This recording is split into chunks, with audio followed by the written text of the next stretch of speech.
আসলে গাইজ, ঢাকা শহরে এখন রাতের বেলায় একা একা বের হওয়াটা একটা ভয়ের ব্যাপার, একটা টাফ একটা জিনিস। কারণ ইদানিং যে পরিস্থিতি ঢাকা শহরে, সেটা আসলে আপনারা সবাই হয়তো অবগত আছেন বা জানেন যে যে কোনো সময় যে কোনো কিছুই হতে পারে আপনার সঙ্গে।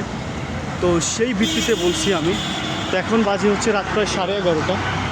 আমি একটা কাজে আটকে গেছিলাম।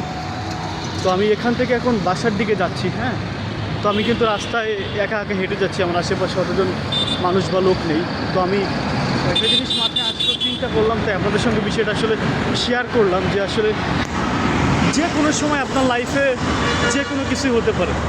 হ্যাঁ, আপনি বাঁচতেও পারেন, মরতেও পারেন, বলা যায় না আসলে। তাই সবাই যারা রাতের বেলা চলাফেরা করেন তারা অবশ্যই সাবধানে চলাফেরা করবেন আর চেষ্টা করবেন একটু আর্লি বাসায় পৌঁছাতে, কারণ এটা আপনার জন্যও সেফ। এই আর কি, তাই আপনাদের সঙ্গে শেয়ার করলাম।